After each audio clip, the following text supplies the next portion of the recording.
What's Good podcast. Are you ready? Your number one source to all the keys in the industry. With Brianna Jovahn. It's the What's Good podcast. What's good? Hey, ladies and gents, this is your girl, Brianna Jovahn, and we are here for another episode of What's Good podcast. We have Rebeka Holt. How are you? I'm well. How are you? Doing amazing. Thank you so much for joining us today. Thank you for having me. Hooray! So, as you guys know, we do not have interviews. Instead, we have genuine conversations. So, let's get into it. We are going to go ahead and start you off with an icebreaker. Are you ready? I am. Okay. So, your icebreaker, from my understanding, your background is in athletics. Yes. It is? Yeah. Okay, so if you could compare a sport to real estate, which one would you say? I think I'm biased because I ran track my whole life, so I would say track and field. Football is the first one that comes to mind. Makes sense. Makes sense. Because you were battling constantly. Makes sense. But I would say track because it really is about endurance, right? And like strength and all those things that go into that. So I don't know, a combination of the two. Cardio. You said, okay. You definitely got to build your strength up for cardio. Yes. So Yes. I got you. Okay, so let's go ahead and get into our genuine conversation. We always start off with who is. So for you, who is Rebeka Holt? Ooh, Rebeka is, I don't know, she's multifaceted. She is a entrepreneur. She is a girl's girl. She is family oriented, friendly, And you just are. genuine, like person, spontaneous, impulsive, but just authentic. I don't know. I support, people, my clients, my friends, my other people that I don't know. I don't know. She is educated. She's well-traveled. I don't know. She's a bunch of things. I love that for you. So you have a lot of layers to you. Yes, definitely. Because I could tell you were a girl's girl when you walked in. You was like, hey. I was like, oh, okay. So we're going to have a good time. Yes, we're going to have a energy really, always. Indeed. Okay, so how did you get into real estate? Was it because you had family members that got you into it, or friends or resources, or is it something that you stumbled across? Kind of a combination of the many. So I actually have a background so my bachelor's is criminal justice. My master's is in sociology. So I had a big girl job as like a forensic review analyst. Nice. And I loved my job, but I was not a fan of, and it's so funny, I make the joke now, like, I quit my 9 to 5 because it was too time consuming. And now I have a job that's 24/7. Absolutely. So there's that. But I really wanted a career where I kind of had more control over kind of my salary too. Like I have a very strong work ethic. So it's like, I didn't appreciate in my career that like, no matter how hard I work and how good my numbers are, there's still a limit to my salary. Even if I get a bonus or a raise, like it's still Cap to limited, it. right? So I was like, I really wanted a profession where my hustle, my grind can really determine how much I make. There's no limit. And I'm very big on like, I get intrinsic motivation and just genuine happiness from seeing others happy as a result of something I've done or contributed. So I wasn't really getting that in my other career. So this way it's like I'm getting to meet new people and network. So my friend is a realtor as well. And I had seen obviously like on social media, different luxury real estate pages. And I just loved looking at nice houses and neighborhoods, especially in Texas, like what you can get here compared to like back home in Maryland or like whatever. So I was just like, wow, I think this is a career where I can kind of combine my passions and also, again, network with people and learn new skills and all these other things. And you can branch off in real estate. Like even if you don't want to stay a realtor forever, you can get into investing and all that. For me, growth-wise, like long-term, I felt like it was a good next step, so to speak. Nice. So tell us about your first experience as a real estate. You've done the work, you're in the industry, and now it's like I'm about to sell my very first house. What was that experience like for you? It was tumultuous. So I'm blessed and fortunate enough to work for a brokerage who gives us leads and they pay for those, right? So we have a team where like Zillow, Realtor.com, like let's say you were to click on your computer right now and look at a house and then they ask you for like your name and email and or email address and phone number. One of our team members reaches out and she's like, hey, Brianna, like I see you're looking at 123 Main Street. Would you like to tour it? Like, would you want to see it? Whatever. And so then I was like, oh my gosh, yes, I would love that. They're messaging me like, hey, I've got somebody who wants to. So I'm fortunate enough to get leads. And so my first deal was a lead that I got. Beautiful family, so sweet. I actually just went to their housewarming this past weekend. Nice. So love those full circle moments. And it was great.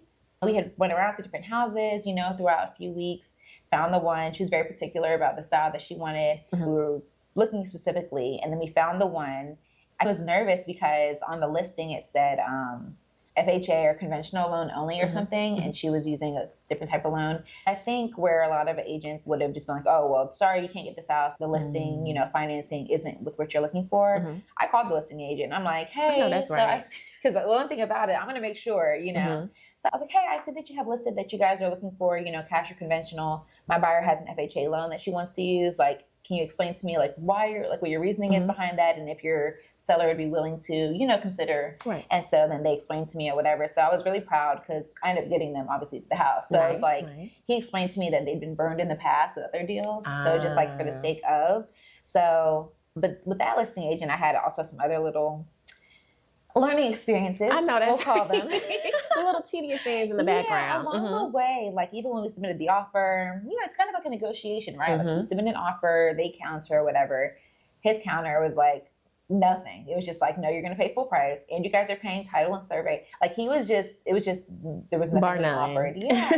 So having to do all that, but ultimately I still got my seller's concessions and a new roof and all these things. So it was just really rewarding to it was a learning experience, and then it was really rewarding just to see just the whole process. She was even messaging me hey, because I give updates. I update them every step of the way. So when there's a lull, she's kind of like, hey, are we missing anything? I'm like, no, we're just waiting for title to get through their process.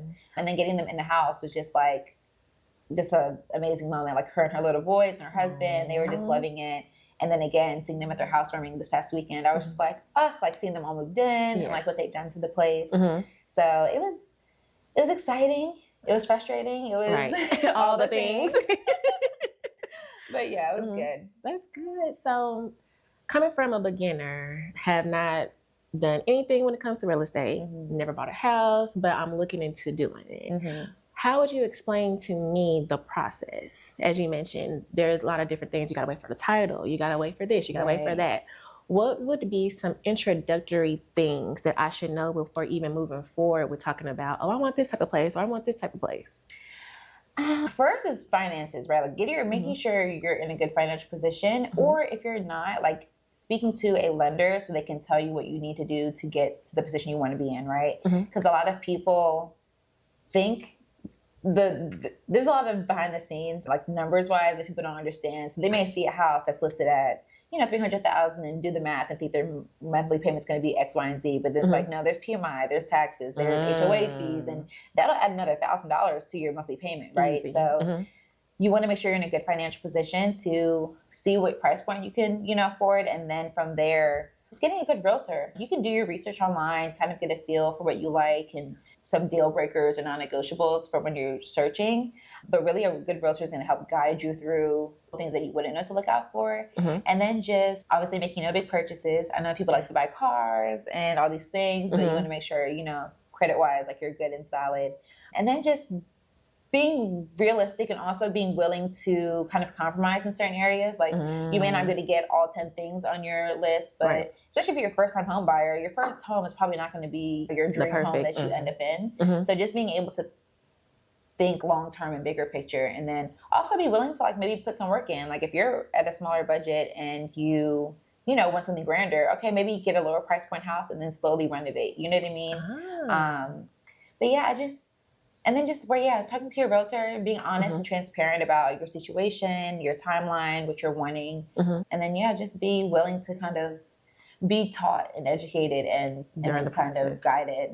Nice. Yeah. Okay, so with that being stated, have you had any difficult requests? Or it's been pretty much copacetic when it comes to, I just want a swimming pool, or I need 5 bedrooms. Has it been easy, or it's been something real bizarre and crazy It really varies. Every client is different. Some are super practical and they're just I just want, 3 bedrooms, 2 bath, nice neighborhood, decent sized yard. And then it's okay, cool. We've got our pick of the dozen, right? Then you have clients who are wanting a 5 bedroom, 3.5 bath for $200,000 in Frisco. And it's just respectfully, you know what I mean? So you do have those who just are unrealistic.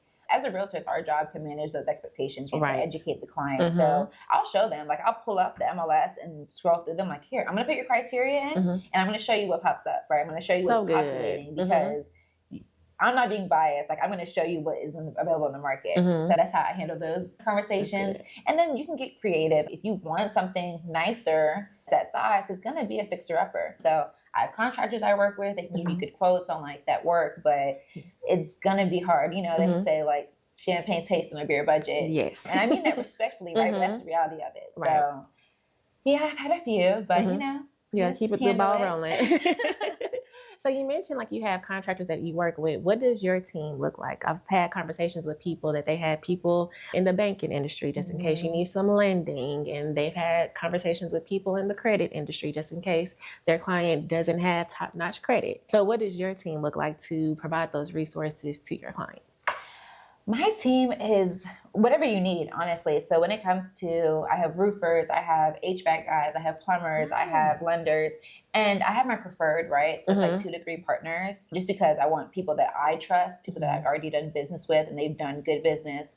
Because my work style is very specific, right? I'm like a type A personality, I guess. So I'm very like efficient, detail oriented, very like on top of it. So I need team members who match that. So I've kind of curated the perfect team that flows with me, because I would hate to like me be on top of things and then you're waiting on an inspection, you know, 3 days later, right? So like my team, if I hit up my girl right now and I'm like, hey Danielle, I need an inspection today at 4 o'clock. If she's got availability, she's doing it. Otherwise she's like, hey, I can't do 4, but I can do 6. But yeah, I have all those people, like inspectors, really whatever you would need in the home buying process.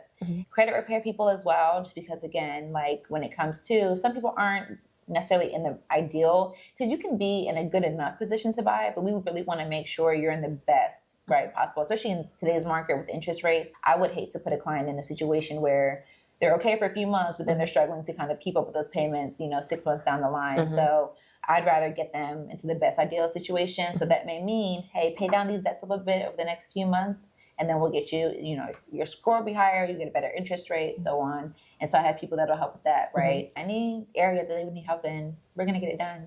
I love that. I love the confidence too. Like you're like, so what you need? Okay, I got you. I know a guy. I've got a guy. I got a girl. That is amazing. Okay, so what are some misconceptions within the real estate industry? If that comes from an agent standpoint or even a buyer, what are some misconceptions? So misconceptions are that like, you don't need a realtor, or that a realtor is just a door opener. We do. Yeah, I think the door opener is like the most common one, and it's almost laughable because there's so there's so much behind the scenes work that we do, and it's like, what? But no, there's that, right? Like we are on the back end, we're building rapport with the listing agent, right? Because when it comes to putting in an offer, if we want to stand a better chance at getting our terms accepted, you want to have some kind of relationship with the agent rather than coming in, you know, there's a way to present those things as well, right? You don't want to just write out like, hey, we're offering X amount and then that be it. Like, no, there's a way you want to present it to be professional, be clean, be clear. The negotiation aspect, like you're having to really like, there's a lot of psychology behind it, right? And you're having to kind of learn people's personalities. Like, are they a D and I? I don't know if you're familiar with like the DISC assessment. I am not, but tell us more. So it's just speaking to, it's DISC. Don't ask me what they stand for, girl. Okay. I got you. What we got. Right, I'm gonna say she's homework. giving you the foundation. But it's like, some people are like numbers people. They don't care about the fluff. They want to know bottom line, like how much it's going to cost me. Then there's people who are kind of like me, like very high energy, built on rapport. They're more about like liking the person. So it's just like all these different factors, but you have to know those and be able to kind of match the personalities to get the best possible result, right? So there's a lot of that we're doing on the back end. Even the documents, like there's so many timelines and deadlines that you have to meet within the contract. And if you miss one, you're in breach, contract. So that could look very, it could impact your client very poorly. They may lose out on their earnest money, right? Like earnest money, you're putting down 1% of the total sales price for a house, you know what I mean? So it's just like that, there's so many errors that could be made along the way. So a common misconception is that, either we're just door openers, that we're not needed, but it's like, okay, go ahead and try to do it on your own. But, and I'm not saying you can't, but if you don't have the knowledge base, like you're probably not going to get the best deal, right? Because you're going to do whatever, you may miss out on getting repairs done or credits, towards you. So I would say that. And then I don't know. I guess those are the biggest ones that I'm just like, okay. No, we here to support you. Because I think a lot of times people do just try to go on a whim. I feel like I can do it myself. I feel like I can do it myself. Try to be real independent. And then when they figure out like, oh, this is harder than I thought. Have you ever had that where they was just like, I tried it, but I need some support? Yes, sellers, right? So like even this listing I just sold, my seller, she had tried it before, right? Like for sale by owner. How are you able to vet or screen these people that are coming into your house? It's for them. You know what I mean? How are you able to organize that? Like if they're calling like, hey, I want a tour right now. You're in the shower or you're away and you can't let them in or whatever, right? So it's like even things as simple as that, there's no real structure in place. So with an agent, right, we list it on MLS because also when you're doing for sale by owner, you may post it on Facebook. You may post it social media. Maybe you can do it on Zillow.com or whatever, but you're not having as much exposure as you would where we have our systems in place. So, and then she actually hired a realtor who just kind of listed it and then wasn't doing anything. So I was actually working with her mom to buy land and for her to build. And when she saw how efficient I was, she was like, if I part ways with my agent, could you please take over because I really want to get this sold. Up. Yeah. So, and I'm not in the business of taking business from other agents, but you would be surprised how many agents out here are just not great at what they do. So it's so funny that you mentioned that because, of course, we try to put things out there and just see if somebody's going to buy it or even tune into it to just be like, okay, I'm interested, but what else do I need to do?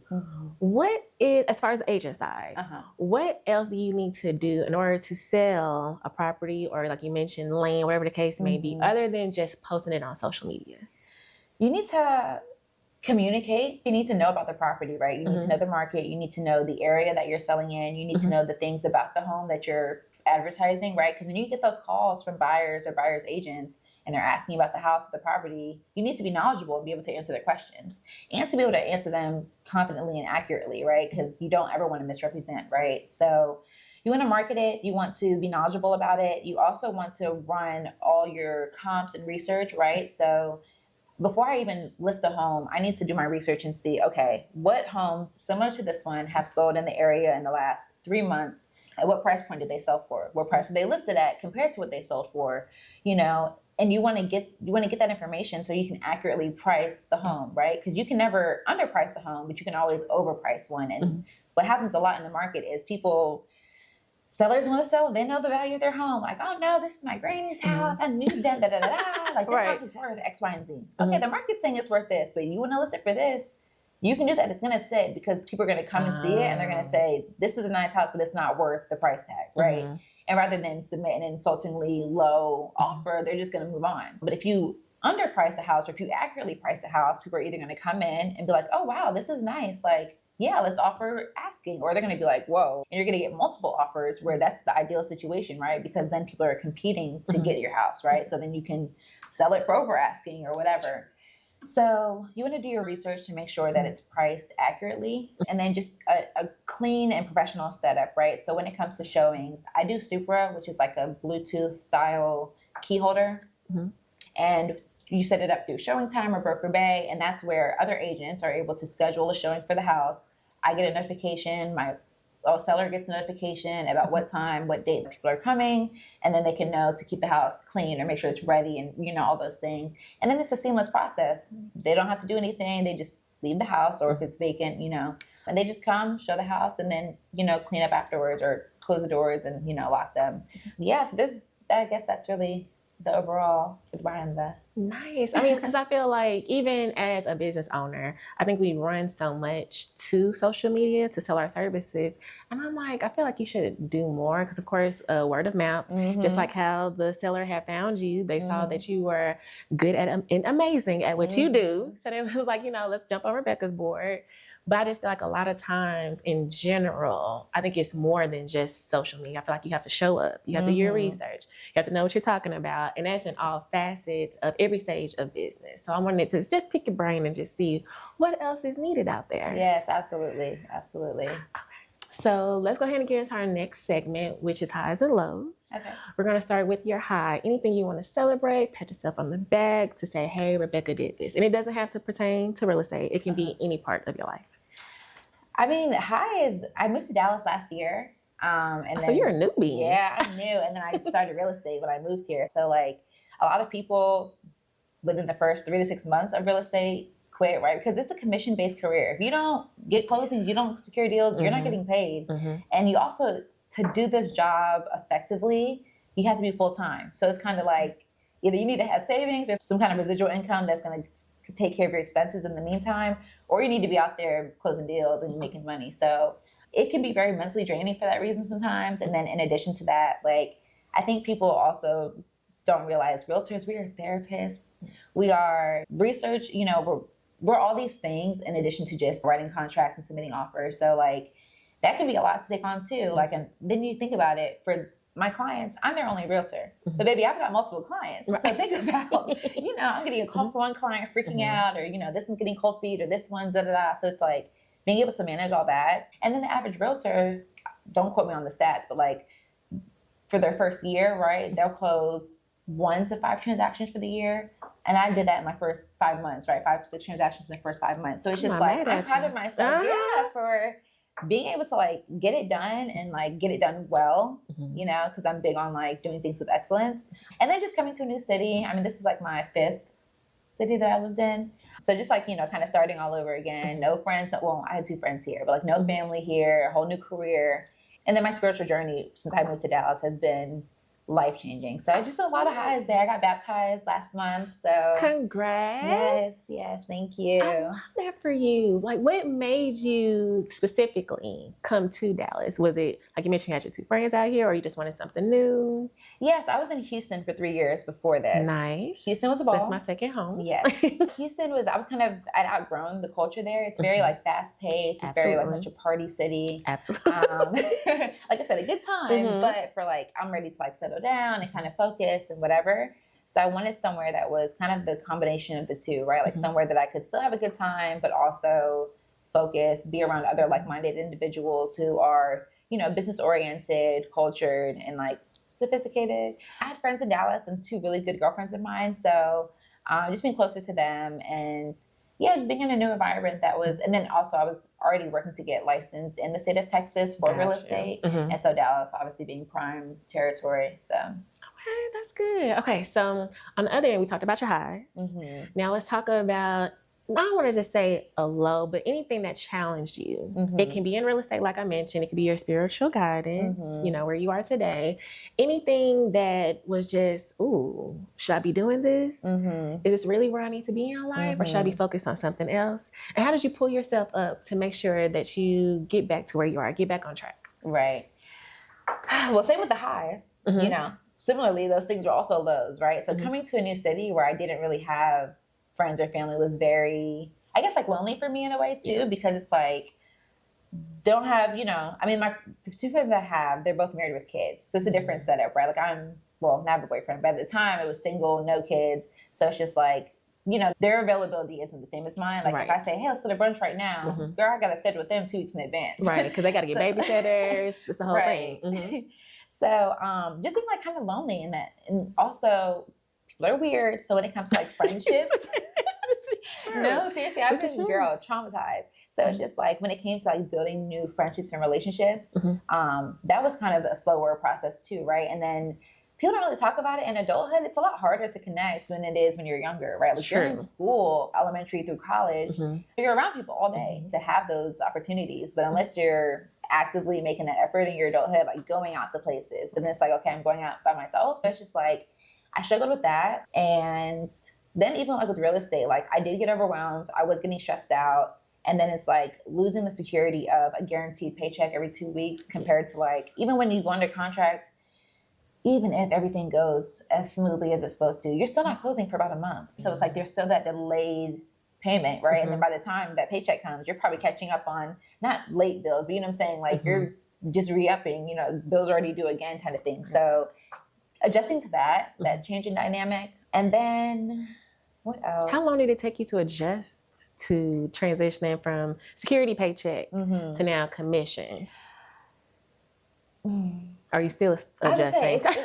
Honestly, but you know what? My faith really helped with that. So to answer the second part of your question, my friends, I am so grateful for the support that like my friends and family provide. Like I had a, not mental breakdown, but like I had a whole moment where I was just overwhelmed, and I called my girlfriends and I'm like, I don't know if I want to do this. I think I'm going to pack up. My sister just moved to Tampa. They have bought a big house. I might just stay there for a minute. Like I don't know if this is for me. I'm overwhelmed. I can't do this, Mind you, I called them on Tuesday. Wednesday afternoon, I'm taking a nap. I hear a knock on my door. My two friends had flown out. Like, and I'm trying not to cry. They flew out to like just give me like to love on me and give me the support. And like in that moment, because I was talking to God too, and I told him, listen, you led me here, you brought me here, you told me this is where I'm supposed to be and what I'm supposed to be doing. I'm not feeling it. You know what I mean? So I need some kind of reassurance from you. I need you to do something to show me, right? To kind of whatever. And yeah, that was incredible. And then of course, I had more transactions and stuff flow from there. So yeah, my friends, my family, and my God, like his support, like I'm really learning. I've been faithful, right? Like I understand he's never, and that's the thing too, when you look back, I've never been without. I've never been in a situation where like I didn't have, the right way. It always came from somewhere. So you know what I mean? So it's like, but it's still like getting down to the wire of like, okay, it's the 31st, the first is tomorrow kind of thing. But he's never failed me, right? And so I think within my spiritual journey, like really being faith-based and just remembering and realizing like I don't even stress anymore because I'm just like, girl, for what? You're insulting him by doing that because he's carried you through every other time. You are covered. Why would not be any different? So yeah, I guess just through that support. And that's just in life too, because then of course I went to a Afro beats and R&B vibe day party, and randomly two friends from college, like in Memphis, were there. And I'm like, wait, what? Nice. And they live here too. So like just being able to like reconnect with people. And then obviously like through church, I've met other friends. So he really has provided. And then now my boyfriend, like I've been single before now, it's like 4 years. So like that was another thing. I'm like, where's my husband? Okay. Where are you? Lord, hear me. So, and he is literally everything that I prayed for. So it's just like, just literally, staying faithful, staying like persistent, and just having faith and trusting the process is probably the biggest thing that's helped me. But I love this for you. So what's crazy about that, I was just having a talk with my good girlfriends, and I was like, I feel like we've been on each other forever. I was like, I feel like we're always here to cheer each other on, but what can we do as a unit to support each other when we're down? Because life is life. And so we're all in different stages of our lives, single, married, children, we're all the things. And I'm just like, we need to show up. I think it's very important for not only to cheer each other on when things are going good, but also when those challenging moments, for you to help your good girlfriends and be like, girl, let me come, let me love on you, and let me support on you. So I love to hear that you have a foundation. yes. Even though, like you mentioned, you lived in certain places, you're still here connecting with people from college in Memphis. So I just love to hear like you're continuing on, you're doing what God called you to do, and you're making it happen. Yes. Okay, so go ahead and tell the people how they can get in touch with you. If it's a website, if you have some upcoming events, whatever the case may be, let the people know. Okay, so I have a website. It is www.RebekaHolt.com. So that's RebekaHolt.com. Instagram handle is Rebeka Rayann. So RebekaRayann. And those best ways, right? Like on my website, there's inquiry forms or all those things. My number's on there. My email address is on there. Same with social media, right? So that's it. One last thing, we always end up with something to give the people, either action steps or thoughts, because we do quotes, scriptures, and it's our motivational moment. We've been talking about some real deep spiritual guidance. So I want to bring to you a scripture. Commit to the Lord whatever you do, and he will establish your plans. And this is Proverbs chapter 16, verse 3. Nice. I'm going to explain my thoughts on it, and then you can explain your thoughts. And it's a wrap.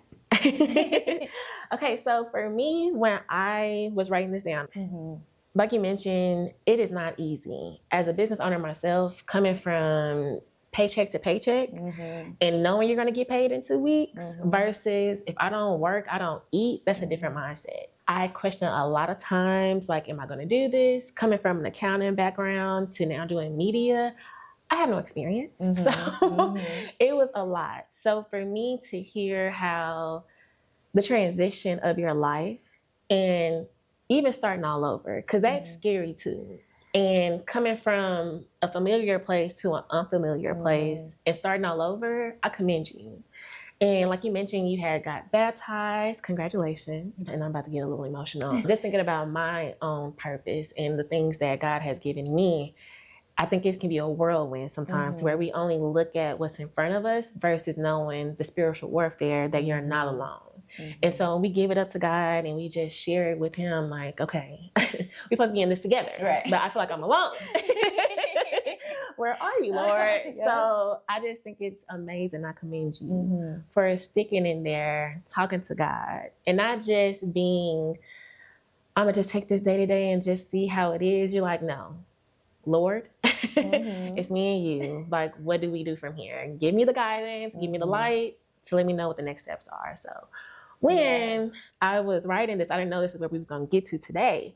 But as I'm here talking to you and discussing the different things that we discussed today, I really chalked this up to God just giving the divine timing. And so that's what I thought. So what about you? Okay.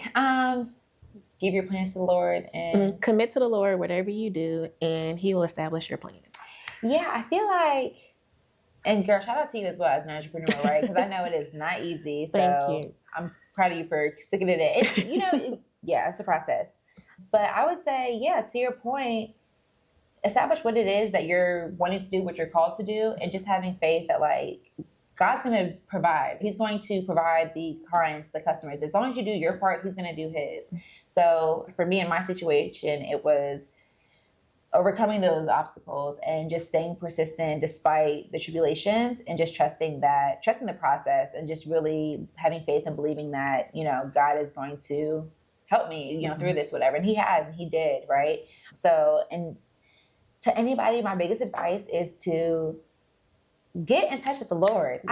There is a peace that you can't find elsewhere, right? Like even before I moved to Dallas, I was kind of like in and out of church kind of thing. And actually my high school track coach was so very close. When I told him I was moving to Dallas, he recommended Social Dallas, which is a church based in downtown Dallas here. And he had told me like, hey, just give it a try. I think it'd be a good fit for you. If you don't like it, cool, but just like, give it a shot.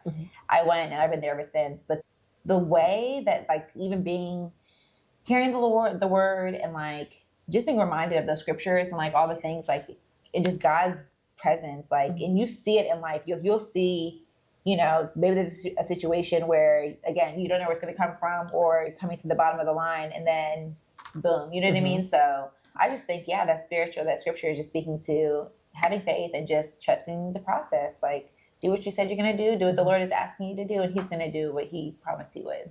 I love that. Well, I think this is a great wrap. I enjoyed you so much. Yes, thank you. Likewise. Indeed. Is there anything you feel like I missed today? Anything you want to leave the people with today? I mean, you gave a lot of gems. But do you think you want to just add anything you feel like I left out today? No, you've done excellent. So she's covered everything. I think I answered everything. Just trust the Lord, trust the process. Be a good person, be genuine, be positive. Put the energy out into the world that you want to receive. So just, I love that's that. it. Alrighty, well, this is Rebeka, Brianna again. If you're listening to this morning, noon, evening, or night, thank you guys for tuning in, and we will see you guys next time. Bye. Thanks for joining us for another episode of What's Good podcast with your girl, Brianna Jovahn. If you found today's discussion inspiring, don't forget to hit the subscribe button on your preferred podcast platform. Explore additional resources on our website at whatsgood-productions.com and find our social media links listed in the show notes. Stay tuned for more captivating stories ahead. Until next time, stay blessed and keep uplifting your community.